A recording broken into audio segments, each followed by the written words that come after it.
there are also healthy levels of anxiety.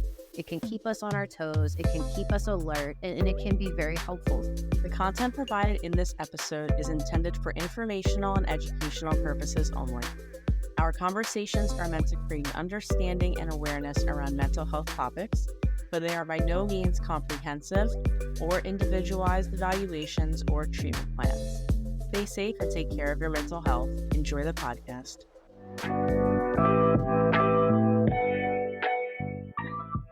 Hi, I'm Kira Yakubov, licensed marriage and family therapist and founder of Heal Your Roots Wellness Practice. Every episode, we talk with a professional from the mental health field to learn more about their approaches and specialties, and also their journey of becoming a therapist. In this podcast, we'll uncover a deeper look at the world of therapy from new perspectives. You'll meet the therapists of Heal Your Roots Wellness Practice and trusted colleagues from the community tackling mental well-being. We're your go-to network for practical and professional insight in mental health. Subscribe for new episode releases every other Wednesday.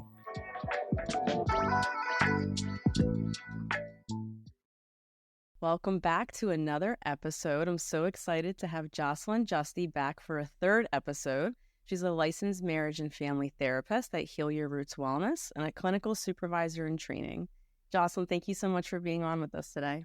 Yes, Kira, thank you. I'm so happy to be back, and I'm really excited to give our listeners a lot of tips and information today. Yay, me too. Awesome. So I know today we're going to spend majority of our time really diving into different anxiety disorders, what they look like, some of the differences, the symptoms, and really give audience members tips and coping strategies to really help them navigate through this process. It's a lot of information, and I know it can be overwhelming for people sometimes. And I think sometimes people often get confused with different anxiety disorders because there's a lot of common themes. So I'm really to differentiate those for listeners today. Absolutely. And I know that's one of your specialties is working with individuals and couples with anxiety disorders, and particularly OCD, which is something I'm not very familiar with. So I'm really excited to hear more insight and depth from you on that as well. Yeah, it's something that I recently just became very interested in and has become a new passion for me, exploring how OCD in the brain works and how it can disrupt our lives, our relationships, our work. So I'm really excited to talk about it today. Awesome. So I just want to preface with anxiety is normal, right? Like we all experience it, and there's normal daily anxiety that every person goes through, and it's very vital for us to experience anxiety. Or like it serves a function for us. And I think some of the normal day-to-day things, right, there's a very clear trigger. Like, for example, if, we're starting a new job, or it's our first day of school tomorrow, or maybe we're going on a first date, right? Like it's natural and normal for us to feel kind of anxious, a little uneasy, and worry about that. And that anxiety is something that everyone experiences pretty much across the board. Okay. And so I wanted to differentiate normal and common anxiety from anxiety disorders for people. Sure. And most people, honestly, and generally speaking, don't meet criteria for a lot of anxiety disorders. Usually it's an adjustment disorder if there's a situation or circumstance. And there are also healthy levels of anxiety. It can keep us on our toes, it can keep us alert, and it can be very helpful sometimes. However, what I have found the differentiation there is when someone has been experiencing constant symptoms and excessive worry, which is one of the cornerstones for generalized anxiety disorder, it needs to be lasting at least 6 months or more. And if someone's coming to me saying, I've tried this, I've tried that, I am excessively worrying about XYZ on a daily basis for 6 months, that's when they're going to be meeting more of a criteria for generalized anxiety or panic disorder, OCD. So the timing is very important. And like you said, it's important to normalize anxiety too. We all have it. I have it sometimes. It's completely normal. And we need to validate that for people so they're not overthinking, oh, I'm sick, something's wrong with me. Because most times, it's just situations or circumstances. So that timing, that 6-month timing, I think is very important for people to know. Absolutely. And I think a big piece of it as well is that typically when there's like a normal level of anxiety or just like the general kind that people experience all the time is that when the trigger or when the situation is done, that level of stress, it leaves, right? Like it's no longer present, it subsides. Versus generalized anxiety disorder or panic or maybe OCD, that stays with us for, like you said, an excessive amount of time. And there's almost an irrational or an over exaggeration of the experience internally in proportion to the actual situation, right? So we want to be able to kind of compare, and what a reasonable or proportionate amount may look very different for a lot of people. But I think you're saying the time frame, and also if it doesn't go away or if it doesn't lessen as the situation leaves, then that's a pretty big trigger for us to recognize, like, okay, there's something deeper going on here for the person. Right. And it has to really cause significant impairment in many areas of our lives. For example, in our occupation, our interpersonal life, if it's causing such severe distress, then there is something a little deeper going on. And again, the frequency, the intensity, and the duration are all important factors to keep in mind too. One of the common factors when it comes to panic disorder is a person needs to have 2 unexpected panic disorders without any trigger or anything happening over, again, a period of 3 to 6 months. Because sometimes, especially with COVID, for example, I saw an increase in anxiety. But again, a common theme there was the unknown. We didn't know what was happening, and it was uncertain. And sometimes our tolerance levels to discomfort, uncertainty play a huge role in anxiety. Absolutely. And I think the important part for people to know the difference between like an anxiety attack versus a panic attack is that anxiety attacks, there's almost like a gradual buildup, and it's almost always surrounded by, what the situation is, what you're getting anxious about, and there's a buildup, and and you're trying to move through it, and it can feel, debilitating, but you can still understand what's kind of happening to you. Versus a panic attack, a lot of times for people, it may feel like they're dying or they're having a heart attack. And it's almost like an out-of-body experience where there's a high level of almost terror. Where you feel completely out of control and the onset is almost immediate. So I think that's a big differentiator for people who might be experiencing anxiety versus panic.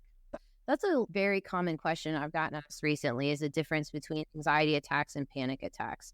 And the way I also try to describe it is anxiety attacks, like you said, we know what's happening, the trigger is there, and it's not so much a physiological response compared to the panic attack where you could have, your heart racing, dry mouth, palms, upset stomach, for example, and it completely comes out of nowhere.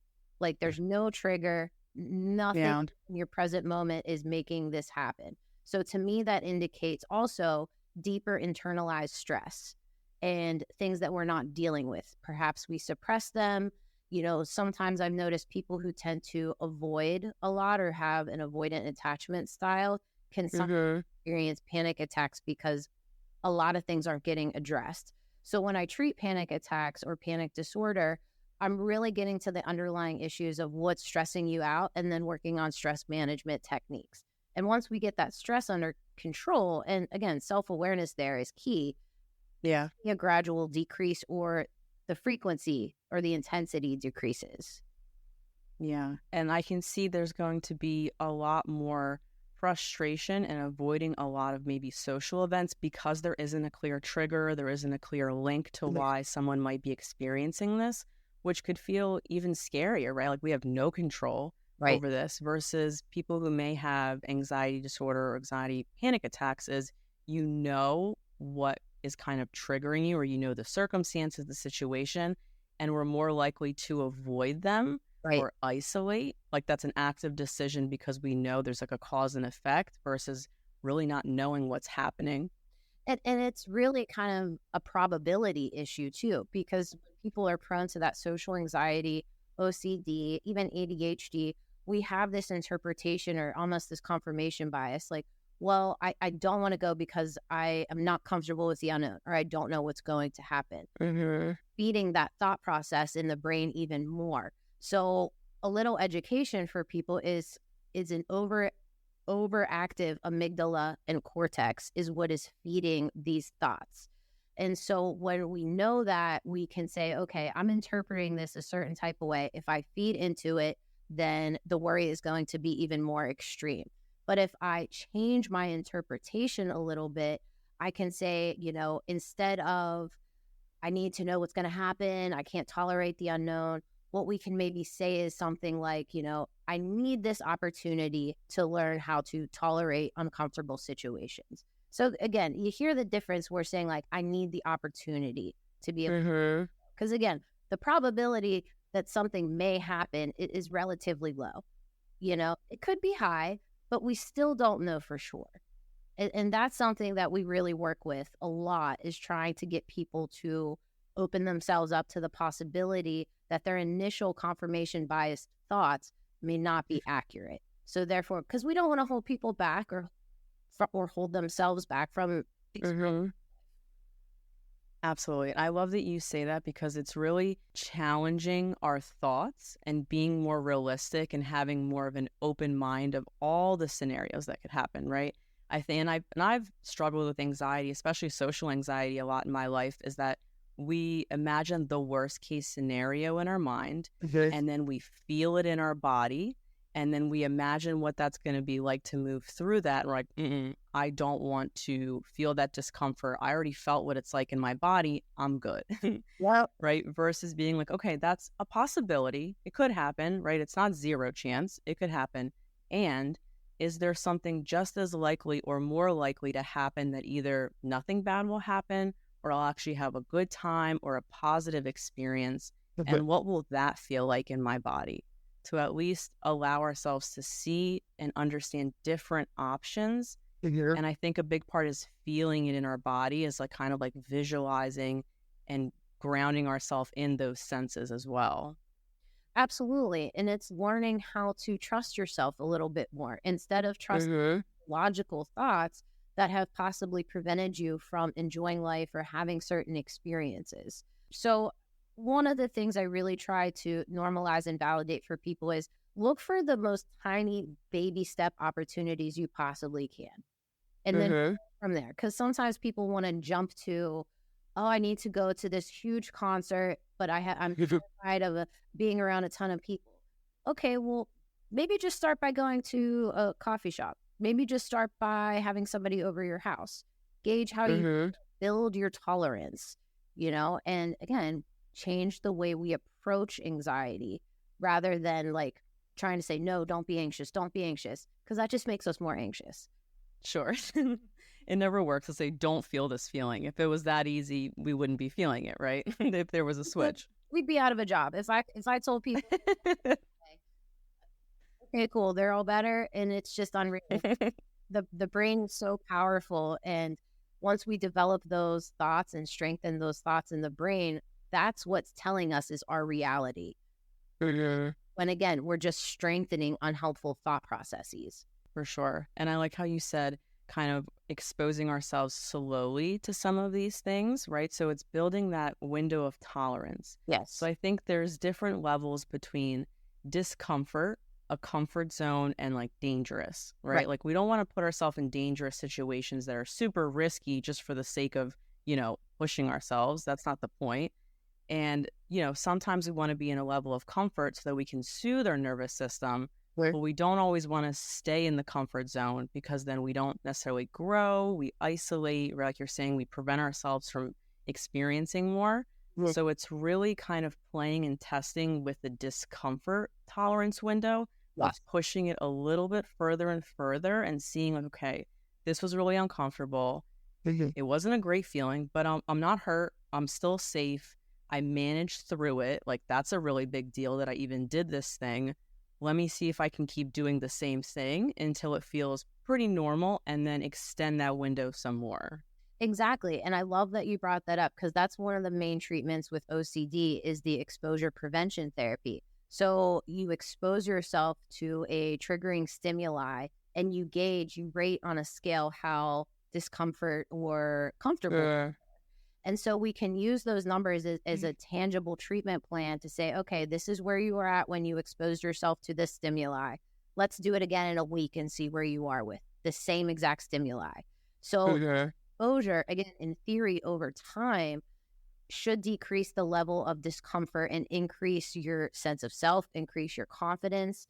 increase your ability to withstand being uncomfortable. Because like you said, in any physical danger, we are not putting clients in any type of unsafe situation. Like I said, my exposure stimuli is very small baby steps. For example, I had a client who was diagnosed with OCD, and we worked together for a long time, like a couple years.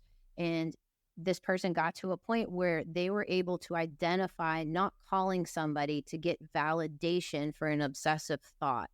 And when they realized this, it offered so much positive reinforcement to them, and it gave them this increasingly sense of self and feeling proud of themselves that they sat with it on their own and they didn't reach out to somebody else. And it was such a pivotal moment. Again, it was something so small, but to me, like, it was so significant. It was a huge progress, and that was the catalyst to decreasing symptoms. And again, it's all about the client and them doing all of the work and us pointing that out, like, hey, yeah, we gave you this suggestion, but you didn't do the work. And that helps people immensely. And it's really awesome to see it happen in sessions too. For sure. I mean, it's super rewarding. Like you're saying, it sounds small, right, or trivial, but the meaning behind that and how impactful that is, like, that person now gained this level of confidence and self-reliance that may have not been present before to ease some of that stress and anxiety. Yeah. And I think a big part of individuals feeling super anxious, particularly in relationships, is this constant need for reassurance and control, that it then becomes projecting onto others, and it becomes everyone else's responsibility or job to ease their anxiety, which, yes, sometimes we need that support and we need that validation because we're social beings, right? We need other people, and that can't be our only source of self-soothing or being able to decrease anxiety, because then we give away all our control, and then we feel helpless. And that's the worst place we really want to be, is a feeling of helplessness. Well, exactly. And you're talking about, too, the difference between enabling a behavior and being a supportive spouse or partner. Yeah. So sometimes with either OCD, anxiety, ADHD, a lot of times it interferes with the couple's system, communicating, conflict resolution, being able to talk through something. A lot of misinterpretation happens there. And so much, yeah. And a lot of people will tend to either withdraw or they react. And depending on the level of that reactivity or withdrawal can cause a lot of tension, build resentment over time. And so we have to do a lot of reframing with that. Like, instead of a couple, let's say someone that has OCD and the other partner doesn't. One tip is, okay, let's identify the OCD behaviors. Let's identify their traits, their characteristics. Let's point them out, so that way the spouse is not enabling them or being a quote unquote parent to them in a sense, you know. They can be supportive and say, no, hey, we discussed this. This is an opportunity for you to build your tolerance. I can be here to support you, but this is something that I need you to cope with, and utilize like any type of, coping tool that they may have learned prior. But again, we're building resiliency here at the same time. And that's a big component in treating anxiety disorders, is resiliency. Absolutely. And having that back and forth understanding, because I think sometimes when individuals are in the throes of anxiety, right, it can be really debilitating, and it can feel all consuming, and we can be really stuck in our own experience of the anxiety and not recognize what it may be like for a partner, a family member, a friend, a coworker even, right? And so it's recognizing, like, yeah, I'm having this experience that's very uncomfortable, and this other person is here, and why aren't they doing the things that I need them to do? But that other person also has their own experience, and they may or may not know how to support you, and it's not necessarily their job to make this feeling go away for you. Not at all. And that's something that I'm pretty blunt and direct about in my sessions with couples particularly, is it is not your partner's job to parent you. It is not their job to be responsible for your own mental well-being. Big difference between offering support and validating, offering reassurance when they need it, sure. But the individual, we have to work on ourselves before we can work on the relationship. And one thing I'll suggest to, let's say, partners without the OCD or without the anxiety disorder, is really trying to refrain from blaming language. Like, Mm. anxiety's always causing us to get into fights, or your OCD is causing us to, not enjoy life. Well, instead of that, maybe using an I statement like, I see you're struggling. What can we do to make this experience better? How can we work together as a team? Again, people hear the difference between you're doing this, that causes Mm-hmm. offensive right away. But Sure. back it up and say, I see you're struggling. I see you're having a hard time, right? You love this person. This is your best friend. And I know it can be frustrating, but that's where I think individual and couples therapy can be extremely beneficial to create Yeah. knowledge, to offer education and be like, hey, this isn't them just, being annoying or, wanting to fight for no reason at all. Let's get a handle on this first and go from there.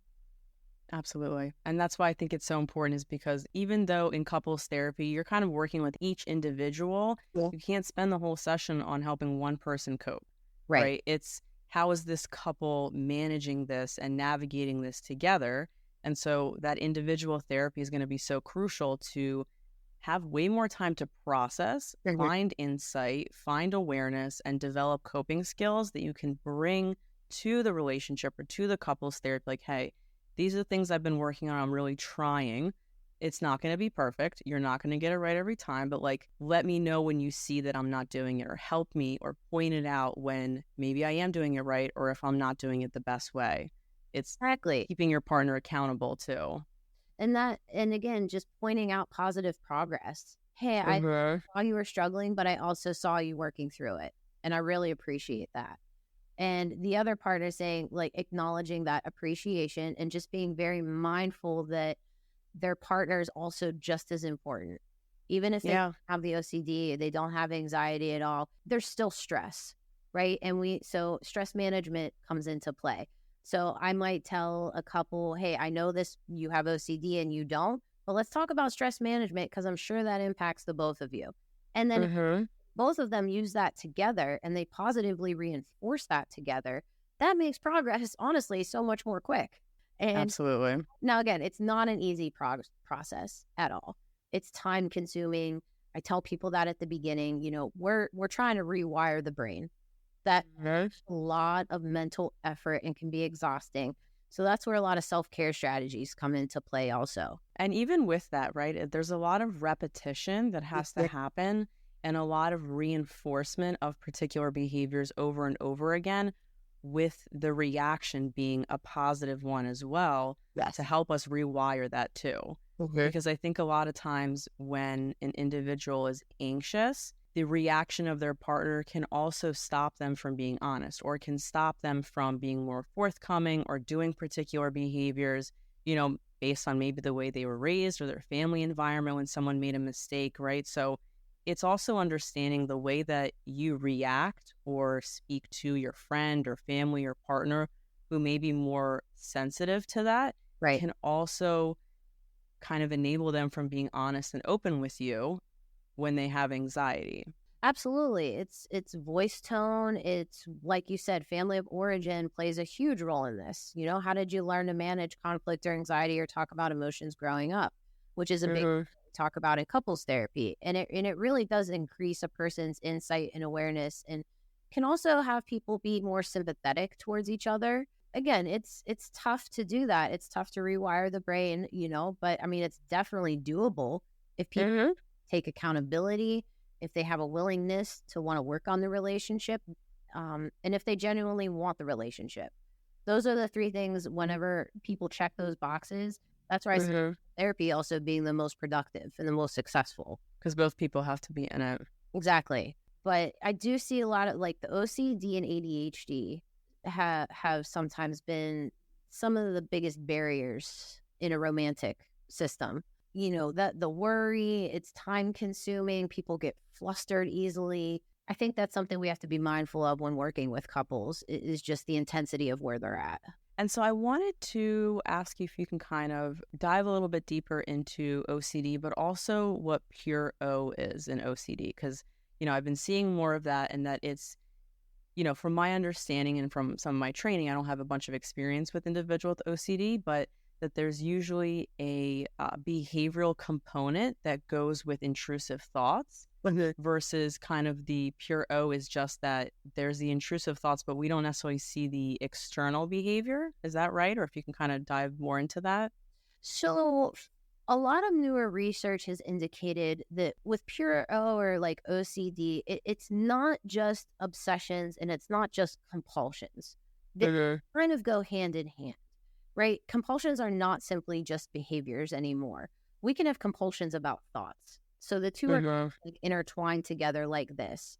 So with pure O, I think the obsession really is an overactive amygdala and an overactive cortex, which again, like this is for our listeners, this is something that you can look up on the OCD website, or you can look at this book called Rewire the OCD Brain by Catherine Pittman and William Young. It's a great book. It gives a lot of really good examples of how to rewire our thoughts, but also gives a lot of education. So when it comes to puro and obsessions, again, I look at, have these been so intrusive in your life that they have caused significant impairment and disruption to your activities of daily living?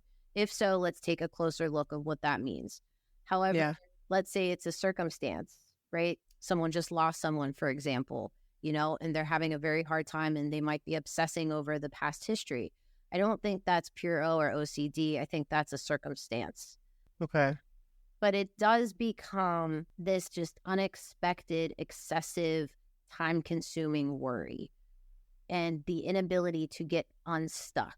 So we call them sticky thoughts and ruminating thoughts. Perfectionism, for example, is a big one that I hear a lot. People, if they can't, like, they're so perfect at work, for example, but they may be late to a meeting or a party because they have to prepare for so long before this. So again, that's causing severe impairment in their life. Okay. Yeah, because I wasn't sure exactly of the difference with the pure O, because I feel like it's tough, and this is why it's really important for individuals to have very specialized therapists or practitioners with OCD if that's something they're struggling with, because so many symptoms can overlap with generalized anxiety that it may be hard to tease out, and I feel like the treatment is going to look different. My treatment for OCD, there is overlapping treatment plans for OCD and anxiety, but when it comes to OCD specifically, it's way more of the exposure prevention therapy and exposing us and learning about those ruminating thoughts a lot. And then with generalized anxiety, it's excessive worry, but it's not time consuming. So again, this might be redundant, but I can't emphasize enough that time consuming is a differentiating factor with OCD compared to generalized anxiety and panic disorder. So we have to identify those obsessive thoughts and see what's feeding them first and foremost, kind of also like changing the interpretation, like I was mentioning earlier, and then identifying the theme. Is it perfectionism? Is it uncertainty? Is it fear? Is it, contamination? Because that differs from generalized anxiety, those themes in my experience. And I think with at least how I like to work with individuals or couples who have generalized anxiety or social anxiety, right, is really finding more of that insight first, of kind of going back in time to seeing when else did you feel this way? When else did you get these messages or these beliefs around these circumstances or these situations? And kind of finding those links and understanding that because it happened before does not necessarily mean that this is the same now. Right. And your interpretation, right, is how can I interpret this differently? What is the likelihood, right? Am I just assuming? Because a lot of the time we're going to be assuming, then creating a narrative, then believing the narrative, and then behaving based on the narrative when the other person or other situation, no clue that was an experience you had until you checked in with them. Exactly. So I think a big difference there is with anxiety and OCD is that with the anxiety, the insight is a little bit better. And sometimes insight with the OCD, at least at the beginning from what I have seen, like beginning treatment, I should say, insight is sometimes poor to fair, generally speaking. Again, not all the time, but it depends on where a person is in their life and in their treatment. If they're at the very beginning stages of treatment, they're not sure if it's OCD, they're not sure if it's anxiety. Yeah. I ask how long this has been impacting their life for. And again, where has it caused the most distress? If they say, sometimes I might just have some test anxiety, but I get pretty good grades. Well, Mm-hmm. to me, that's a pretty lackadaisical response. That indicates to me they're not too worried about it. They're just aware there's a little bit of anxiety. Now, if someone Sure. were to come to me and I can't take a test, I have failed this so many times. I have sat there and thought about the same question over and over again, and I was unable to think about anything else for, let's say, 2 hours, if Mm-hmm. that's how long the test were to take. That's a Yeah. big differentiating factor to me. Like, okay, that's a sticky thought. You were unable to get unstuck from that. Compared to someone Mm, with AD, you might experience more of like you said, like a body sensation for a little bit, but it didn't yeah. cause as much distress as someone sitting taking a test for 2 hours, not being able to focus on any other word except the first word they read in the sentence.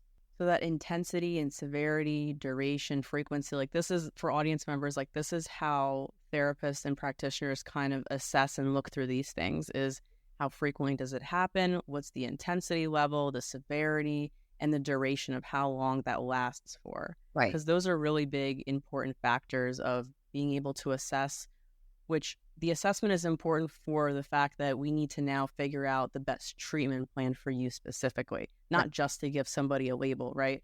I actually don't necessarily care about the label. I care more about what's happening and how we can help you.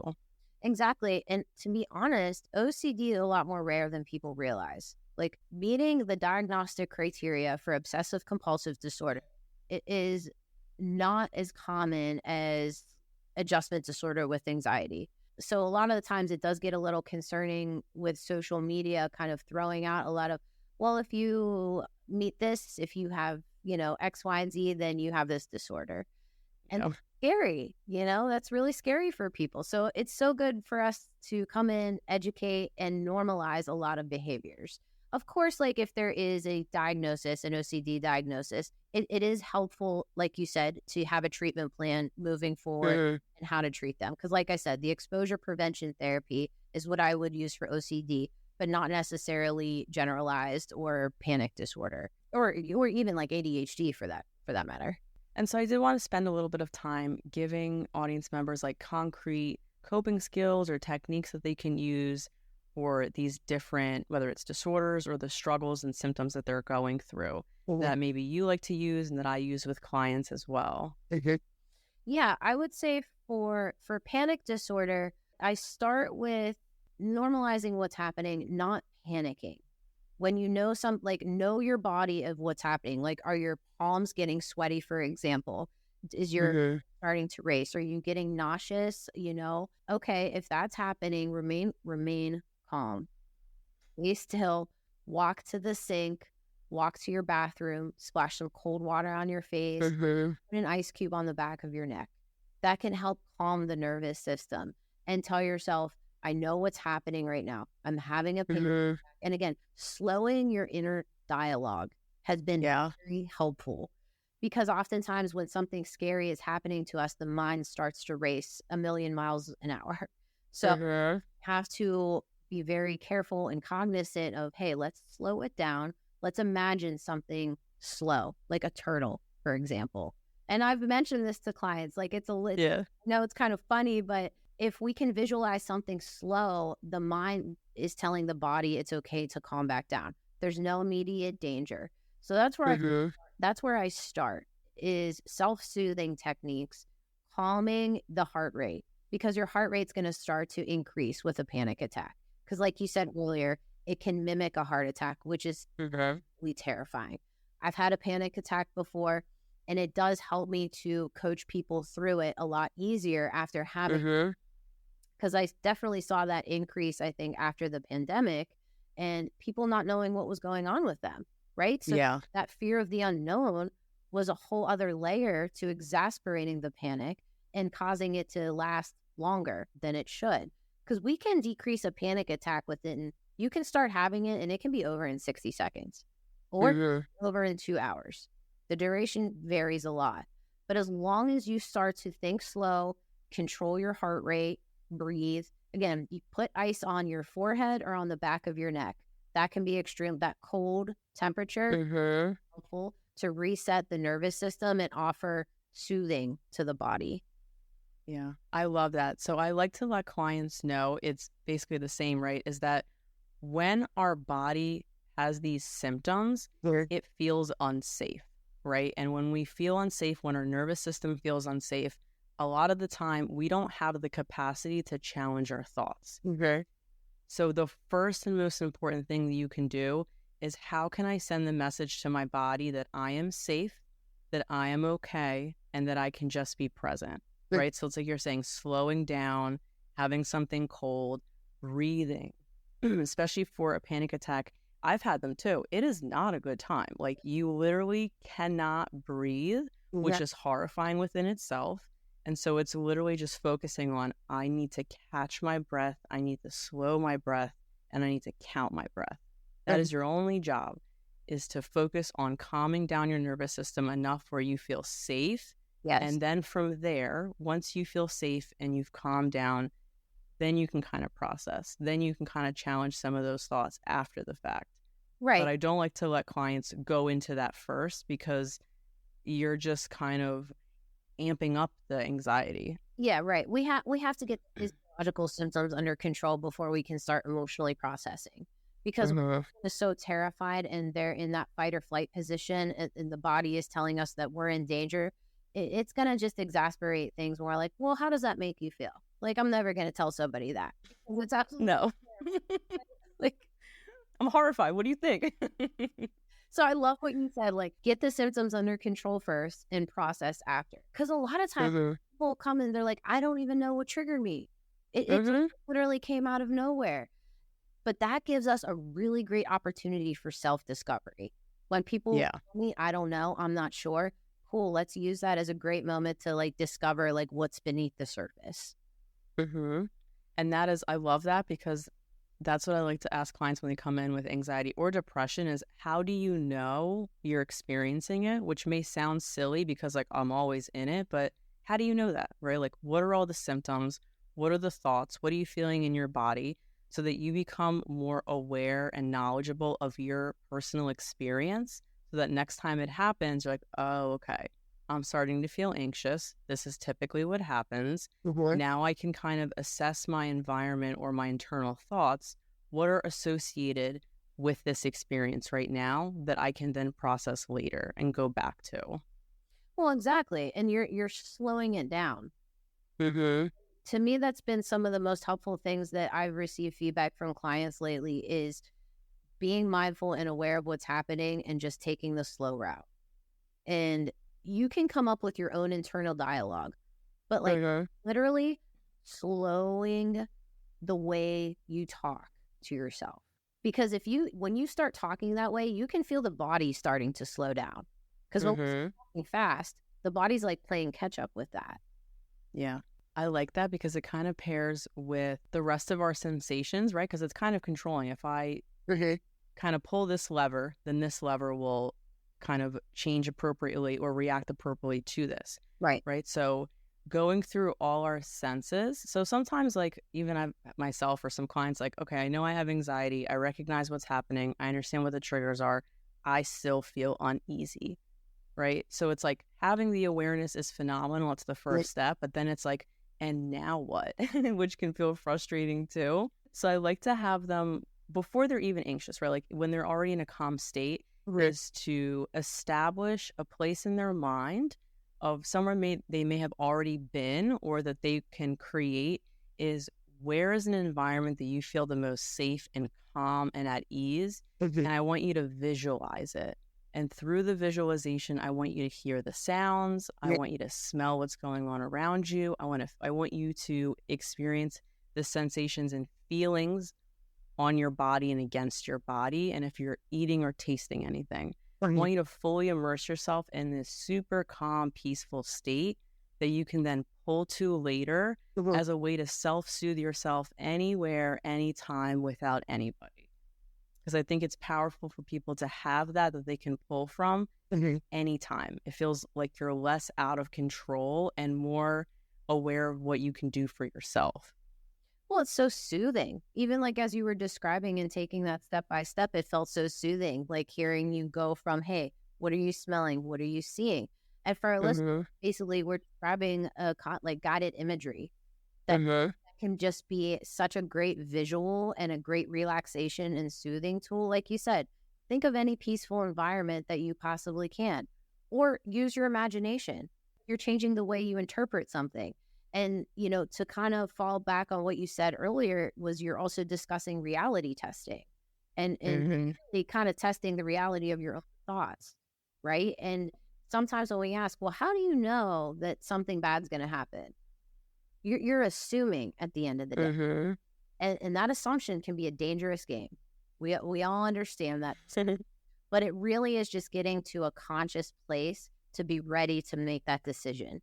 Because sometimes people, what I have learned in my experience is people get comfortable in anxiety. They get comfortable in a depressive state even. Yeah.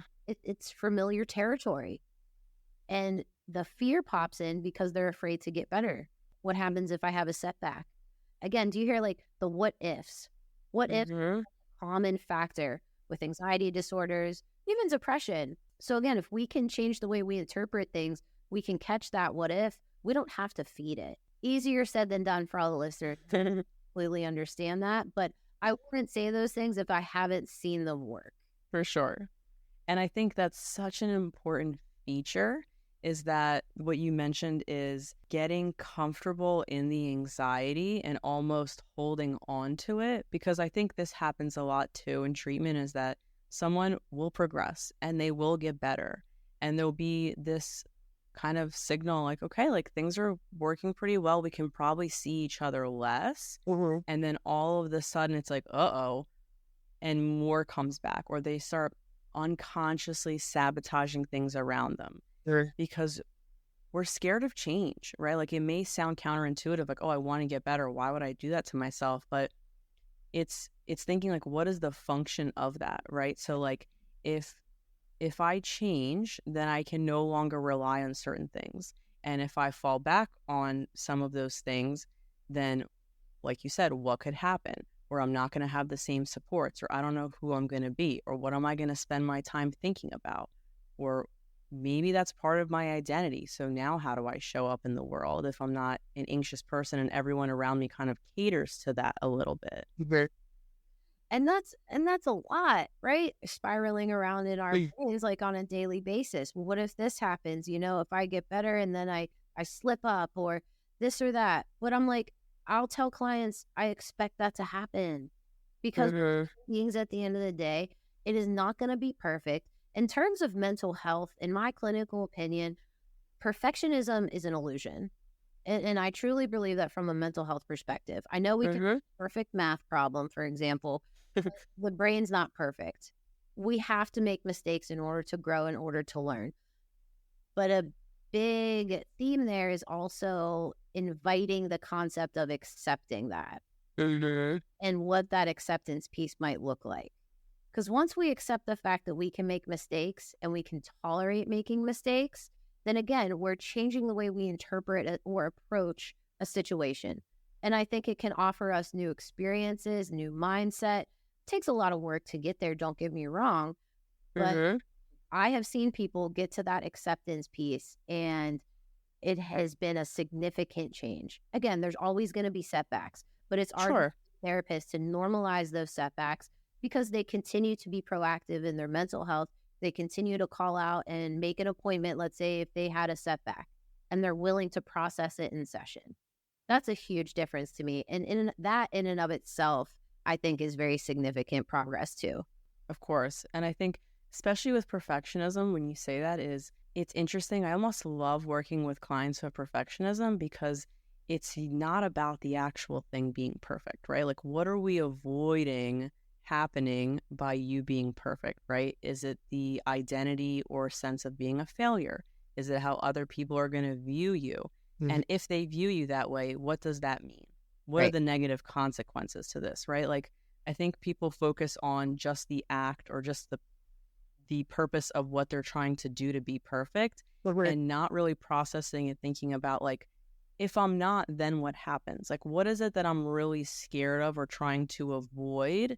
That if I were to just face that, process that, and work through that and accept, this part, because it's a lot of work to be perfect and we never get there, right? So it is a constant struggle. It is a constant uphill battle that we will never win. Right. And I think people know they'll never win, but they're still going to strive because at least they feel like they're working towards it and avoiding that feeling of whether it's a failure or the relationship, someone thinking a particular way about them. So it's huge to have that normalized. And like, I kind of love the family dynamic of it. It kind of pulls back as like, who in your life, what situation made you feel like you had to be this way? Is this a generational learned behavior? Did your parents put a lot of pressure on you as a kid to perform, for example? And is that learned to, again, perform at a certain type of level in adulthood? What did you learn about how to interact with individuals, romantic partners, for example? But the perfectionism is probably one of the most common traits that I see a lot with OCD. Because, again, another huge theme is that fear of being judged, fear of being disliked, fear of being uncomfortable, experiencing guilt or shame. And again, the tolerance is so low that even the thought of making a mistake can send people into a downward spiral. And it might prevent them from going after that interview that they've been wanting for a long time. It might prevent them from hanging out with some friends or, going on a date, for example. Because again, it's the fear dictating this. So I try to frame it and ask people, what is it that we're listening so much to the fear aspect? And that's what I'm very, very curious about. I've been working with that for a while now, trying to understand that a lot more of how fear is dictating our conscious. Yeah. And I feel like fear and shame and guilt just like lay at the surface, like at the bottom of the ocean, right? And they're just like such an unconscious, huge influence on a lot of the things we do that we don't even recognize half the time until we take a step back to be like, I'm actually terrified of all of these things happening. And think about what it's like to even admit that to ourselves. That can be in and of itself a huge step when we can kind of admit that it's fear kind of dictating this. But then another good tool to use is sometimes using a cost-benefit analysis. And ask someone, okay, if fear is present, what are the benefits to letting go of that fear and let's say reaching out for that job? Well, give me the benefits. And then I'll ask them, give me the cons. What are the reaching out to that job? Well, I might not get it, and that might make me feel like even more of a failure. We don't know that for sure, though. So let's maybe challenge that and do a little bit more reality testing there, or a little bit more cognitive restructuring there. Yeah, you could get turned down, but that doesn't mean you can't move on and try something else, because that's building resiliency. That's tolerance. That's building bravery and courage to step out of your comfort zone and say, okay, I accept that I did not get that job, but you know what? I am qualified and I know I have a skill set and I can do this. A lot of positive reinforcement and a lot of like positive self-talk. It's not the answer to anything, but it can go a long way. For sure. And I think it's so huge. And I like how you bring them both to the surface because they're both real, right? Like all of these features are real and do exist. And I think it's also having people recognize that the amount of time we spend worrying that something bad will happen and our limited ability to handle that situation is so disproportionate to what is actually happening, right? The chances are much lower and our ability to overcome it are much higher. So I think pointing that out for people and building that acceptance and confidence that like, okay, this is a very real factor. This bad thing or, negative thing may happen. And if it were to happen, how can I feel confident in myself to move forward anyway? So that that's not the factor or the barrier that holds me back from even trying. Right. And like, I love that you use the word that barrier, because that's what I have found. I'm like, what is holding you back? Like, and even with couples, I'm like, what is the barrier happening here that's causing, let's say, a disconnect between the two of you? What's going on there? And that's a great place to start exploring and finding those maladaptive functions that are just serving this horrible purpose within a couple, a friendship, a family. So I just think it's very important to be mindful of how we approach things, what we tell ourselves, the inner dialogue, and also learning to accept our limitations and using those limitations though to our advantage. If we know if we know the brain's limitations, we can totally use that to our advantage. Absolutely. I love that. And as you were talking about that, something came up for me, especially for couples with like barriers or maladaptive kind of behaviors, is I think that even when we have these coping skills, the maladaptive for audience members, like you've figured out a way to cope with it, but it's not necessarily healthy or helpful, but it's a way that you learn to function and move through it because you needed it at a certain point, is that it's also a grieving process to release that particular coping mechanism so you can invite a new one. And I think that's really tough too, is I have to release this thing I've been relying on for so long, even though I know it's not helping and it's actually hurting, but it feels scary because it served a function before. So it's grieving that and allowing yourself to invite in new ways of interpreting situations or interacting with yourself or other people. So I love that you mentioned that because that just like came up for me and I just wanted to share it. Awesome. No, I never thought of it in a sense of grief and loss when we're losing the way we typically do things. And to be able to incorporate something new, of course, there's going to be some resistance, right? I like to realize that piece of resistance because it's going to happen. I expect it to happen. But I love being able to incorporate, hey, it's okay to be defensive or to feel a certain type of way when you're no longer reacting how you typically would. You're changing, doing something different. And that might feel defeating sometimes. It might not feel like this person's going to get one over on me if I, don't stand up for myself or scream and yell. That could be hard. But again, do the pros outweigh the cons in that scenario? That's where I love that benefits and cost analysis coping mechanism. Because again, you can see it, you can write it down. It's a great visual aid for those visual learners. And again, when you're writing stuff down and you're reading it, your brain is remembering it more and it's comprehending it double compared to just once. For sure. Or even just reading it is like the physical act of you writing it. That's why journaling is so powerful too, is that everything is connected for you to get that message across and ingrained a lot more permanently. Absolutely. And it sticks. And I think couples can see that when things stick and when they're practicing together and they're giving each other the benefit of the doubt. That can go a long way when trying to change behaviors within your system. That can go a long way with your partner being more willing to change when they see that you're helping them along the way and giving them that, like, okay, you know what, you might have messed up a little bit, but here's a little bit of grace at the end of the day.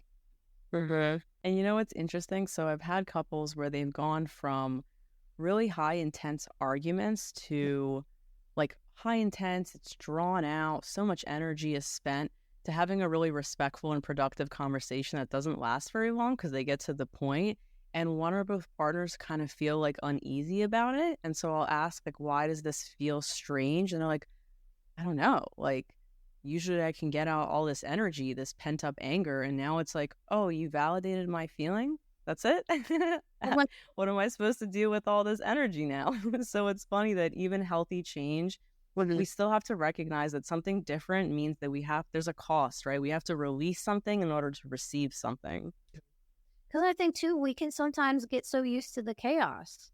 The chaos just becomes second nature to us sometimes, whether we're aware of it or not. And again, it's a safe space.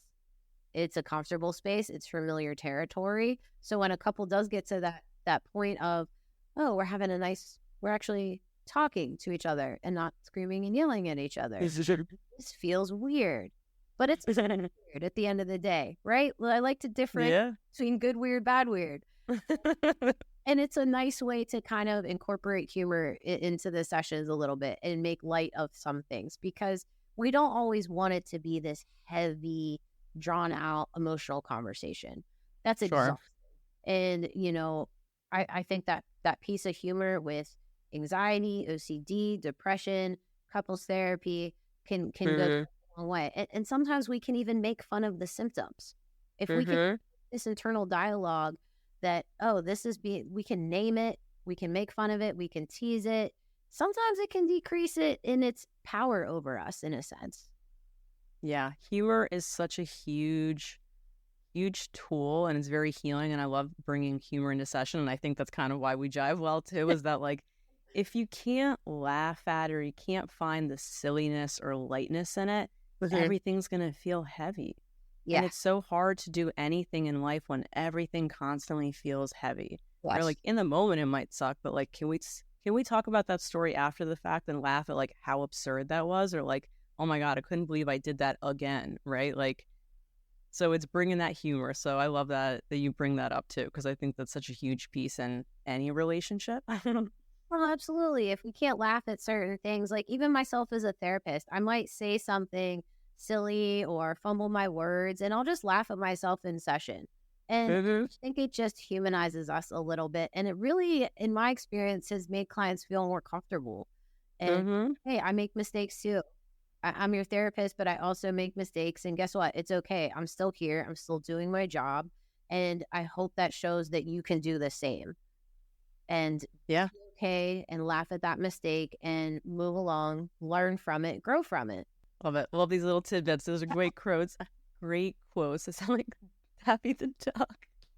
I could talk to you about this and like generally anything for hours, but I know we've definitely come closer to an end. So I really want to thank you so much for your time, for sharing your insight and knowledge with us. I hope the listeners got a lot of great information. So Joslyn, thank you so much for being on with us today. Absolutely, Kira. Thank you so much as always for having me on here. And for our listeners, especially those with OCD, if you want to check out the book, Rewire My OCD Brain, it's a really great resource to have.